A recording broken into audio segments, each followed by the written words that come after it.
जो प्रशांत किशोर जी ने कहा है कि वो 7 निश्चय पर हमारी सरकार बनेगी, तो 7 निश्चय लागू लागू होगा। ये बड़ी व्याख्या में इसको हम करेंगे तो बहुत टाइम लग जाएगा। मैं आपको बतला दूं कि जीत के आते नहीं, बल्कि अगर हमें यहां से प्रत्याशी बनाया गया तो जीत पक्की है। क्योंकि आप अपने यहाँ के क्षेत्र में घूम करके देखिए, सारे लोगों की उम्मीद मैं हूं और लोग चाहता है कि हम यहां का वो एक प्रतिनिधि के रूप में काम करूं। आपको पहले बतलाया कि मैं 350 लोगों को ह्यूमन राइट्स की ट्रेनिंग दिया 3 दिवसीय, और जितने भी उस समय सरपंच का चुनाव जो हुआ था, तो सरपंच को लीगल ट्रेनिंग भी मैंने दिया बखरी में, और जिला का भी ट्रेनिंग मैंने दिया, पूरे जिला के सरपंचों का ट्रेनिंग मैंने दिया दिनकर भवन में। बात जानने को आई है कि आप समस्तीपुर के रहने वाले हैं और बखरी विधानसभा को क्यों चुने? ये क्या कहता है? हाँ, बहुत अच्छा क्वेश्चन है। पहली चीज कि समस्तीपुर के वार्ड नंबर 7 का मैं रहने वाला हूं, 7 का, और जस्ट बॉर्डर है आपका, घर पूरा समस्तीपुर से लगा हुआ है। तो जहां जहां मैं अपना काम किया, ड्यूटी दिया, मेरी पोस्टिंग हुई, लेकिन मुझे सेटिस्फैक्शन कहीं नहीं हुआ। जॉब सेटिस्फैक्शन हमको यहां मिला, और हमने अपने पुलिस के कार्य को करते हुए मैं लगातार यहां की जनता की समस्या का समाधान करने में लगा। इतना ही नहीं, आपको पहले बतलाया कि मैं 350 लोगों को ह्यूमन राइट्स की ट्रेनिंग दिया 3 दिवसीय, और जितने भी उस समय सरपंच का चुनाव जो हुआ था, तो सरपंच को लीगल ट्रेनिंग भी मैंने दिया बखरी में, और जिला का भी ट्रेनिंग मैंने दिया, पूरे जिला के सरपंचों का ट्रेनिंग मैंने दिया दिनकर भवन में। और संजोग से मेरे हर कार्यक्रम में हमारे एसपी उस कार्यक्रम का उद्घाटन करते थे। सुनील झा जी थे उस समय, उन्होंने बखरी में आकर के ये 3 दिवसीय जो मानवाधिकार प्रशिक्षण शिविर लगा था, उसका उद्घाटन किए थे। इसलिए मेरा बहुत लगाव है। मैं हमेशा बखरी में हर कोई भी कार्यक्रम में यहाँ की जनता मुझे बुलाती है तो मैं आता हूँ, और मेरा रूटीन बना हुआ है कि ये 6 दिसंबर बाबा साहब की पुण्यतिथि है, उस पर मैं यहाँ आता हूँ अंबेडकर चौक पर, बाबा साहब डॉक्टर अंबेडकर के चरणों में पुष्पांजलि अर्पित करता हूँ, और बड़े कार्यक्रम भी होते हैं। और 14 अप्रैल को उनकी जयंती है, उनकी जयंती के अवसर पर तो निश्चित रूप से मैं आता हूँ, और उस दिन 14 अप्रैल को पूरे वो हर प्रखंड का, नावकोठी का, अगरपुर का, इस सब का मैं भ्रमण करता हूँ, और लोग जो है सो वहां भी अंबेडकर जयंती मनाते हैं और हमें इनवाइट करते हैं, वहां मैं जाता हूँ। इसलिए ये सेंटिमेंटल लगाव है, यहां से दिली लगाव है। और मैंने सोचा कि जब ऐसी बातें हैं, यहाँ की जनता चाह रही है, तो मैं अपनी शेष जिंदगी हम यहाँ की जनता के साथ लगाना चाहता हूं। और ये जो जितना प्यार दिया है यहाँ की मिट्टी ने मुझे, मैं इस मिट्टी का कर्ज चुकाने के लिए ही बखरी को चुना हूं, बखरी के एक संभावित प्रत्याशी हूं। अगर मुझे यहां से प्रत्याशी बनाया गया तो निश्चित रूप से जो मेरा स्वप्न है, विजन है, वो खास करके एजुकेशन के मामले में, यहाँ डिग्री कॉलेज नहीं है, पहला तो मेरा डिग्री कॉलेज का है, उसके ऊपर के शैक्षणिक व्यवस्था जो मेडिकल कॉलेज होता है, इस सब की भी हमारे दिमाग में है कि ये सब सारी चीज आनी चाहिए, क्योंकि ये बहुत पिछड़ा हुआ क्षेत्र है। खास करके इसको बखरी को मैं 2 पार्ट में बांटता हूं, एक जो है सो महादलितों का और एक जनरल का। महादलितों की स्थिति अत्यंत ही गंभीर है। गंभीर वो जब हम मानवता की बात करते हैं, मानव की बात, तो हमें बहुत दर्द होता है कि एक ऐसा जो समाज है, वो मुशहर कम्युनिटी है, जो मानव की श्रेणी में उसको रखना ही जो है सो कल्पना के विपरीत है। क्योंकि आज भी वो बहुत खुश होता है कि 5 किलो अनाज उसको मिलता है, मिलता तो है 4 किलो, लेकिन देखते हैं हम गांव में मुशहरों के घर में जाकर के हमने देखा है कि उसको वो चावल रात में बनाता है, बच्चों को मार भात देता है खाने के लिए, सुबह में उसी भात को रखता है और कटोरा में बच्चे सब भात लेकर के सुबह में खाता, नमक के साथ उसको खाता है। उस बच्चे का कुपोषण का शिकार बच्चे, पेट निकला हुआ, बदन में हड्डी दिखाई पड़ता है, मांस नहीं। तो ये सब स्थिति बहुत भयावह है। आज तक ये 75 वर्षों में आज तक सुधार नहीं हुआ उनकी जिंदगी का। आप देखेंगे तो एक इंदिरा आवास मिला है, वो भी बिचौलिया लोग जो है सो उसका जो उसमें होता है उन लोगों को अभी भी चल रहा है, लेता है लोग पैसा लेकर के, वहीं उसको इंदिरा आवास मिलता है। इतना भ्रष्टाचार है। उनका प्रिंथ लेवल से आगे नहीं उठा है।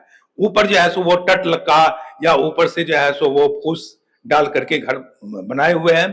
3 बच्चे हैं, 3 बच्चे एक घर में, वो या तो फटे कपड़े से घेर करके या तार के छज्जी से घेर घार करके वो तीनों बच्चे उनके लड़के अपने पत्नी और बच्चे के साथ 3 जगह वो टुकड़ों में बंट करके रहते हैं। ये कितना मानवता की विरुद्ध है और इस पर किसी का ध्यान नहीं है।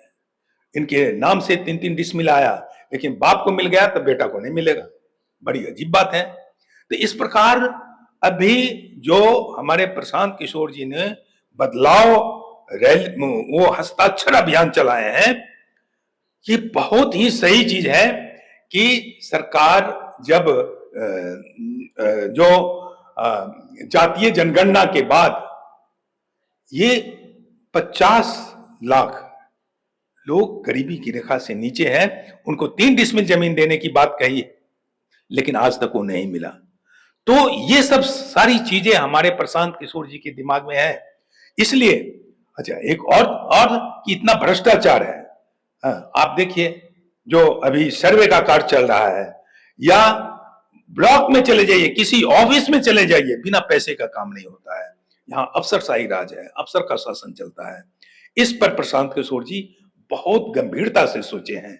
और इतना ही नहीं, जो माननीय मुख्यमंत्री जी ने कहा था अपने असेंबली में कि ये जो गरीबी रेखा के नीचे जो लोग आए हैं, वो 94 लाख लोग गरीबी की रेखा में हैं।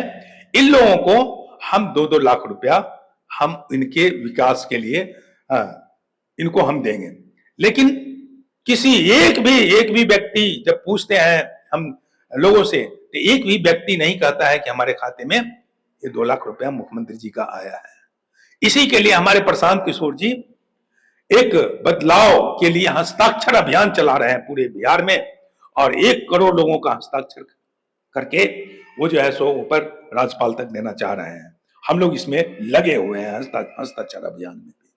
चलिए आखिरी एक सवाल रहेगा सर, बखरी विधानसभा को लेकर अगर आप जीत के आते हैं तो क्या रहेगा मेन आपका विजन? सबसे पहले जीत के आते हैं तो देखिए, अगर सौभाग्य से अगर हम यहां मैं आपको बतला दूं कि जीत के आते नहीं, बल्कि अगर हमें यहां से प्रत्याशी बनाया गया तो जीत पक्की है।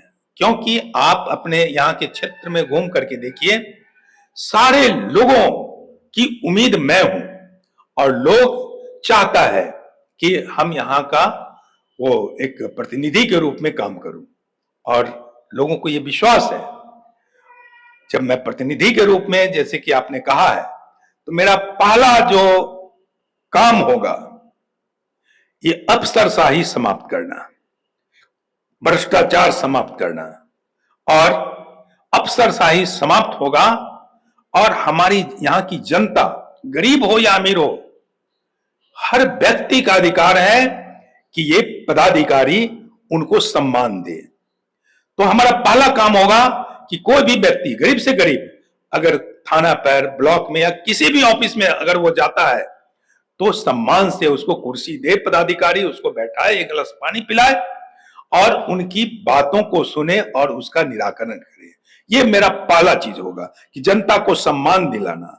मान सम्मान दिलाने के लिए मैं कुछ भी कर सकता हूं, लेकिन जनता का सम्मान मिलना चाहिए, मेरा ये काम होगा। दूसरी चीज, एजुकेशन पर मेरा काम होगा। इसके बाद मेरा काम होगा, जो प्रशांत किशोर जी ने कहा है कि वो 7 निश्चय पर हमारी सरकार बनेगी, तो 7 निश्चय लागू होगा। ये बड़ी व्याख्या में इसको हम करेंगे तो बहुत टाइम लग जाएगा। ये 7 निश्चय जो है उस पर पलायन रोकना। इसके बाद यहाँ 400 रुपया वृद्धावस्था पेंशन मिलता है। प्रशांत किशोर जी कहे कि नहीं सरकार हमारी बनेगी तो उसी दिन से हम 2000 पेंशन हम देंगे, 2000 पेंशन लागू होगा। ये बहुत बड़ी बात है। उनका ये भी कहना है कि हम बच्चों को उच्च स्तरीय शिक्षा, विश्व स्तरीय शिक्षा हम देंगे। और वो महिलाओं को 4% दर पर उसको हम जैसे ऋण दे करके स्किल डेवलप करेंगे, भिन्न भिन्न क्षेत्र में उनको स्किल देंगे और घर घर में रोजगार पैदा होगा। और साथ ही उन्होंने किसानों के लिए कहा है कि जो किसान कुछ जो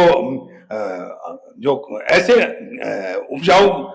उपजा करेंगे, कुछ ऐसे जिससे कि मनी क्रॉप्स अगर वो लगाते हैं तो मनी क्रॉप तो उसमें उनको फ्री मजदूर मिलेगा, मनरेगा का मजदूर मिलेगा और सरकार उसका भुगतान करेगी। तो ये सब बड़ी बातें हैं, इसकी व्याख्या करने लगेंगे तो बहुत लंबा टाइम लग जाएगा, इसलिए मैं शॉर्ट में बतला दिया। तो ये सब काम होगा ही और साथ ही शिक्षा पर विशेष मेरा ध्यान रहेगा और जनता की मान सम्मान पर। जी बहुत बहुत धन्यवाद आपकी बात। बहुत धन्यवाद आपको। और तो मेरा नाम रामचंद्र राम है, आपने कह दिया पहले ही। और बहुत बहुत धन्यवाद आपके दर्शकों को, मेरा प्रणाम, सबको नमस्कार, आदाब।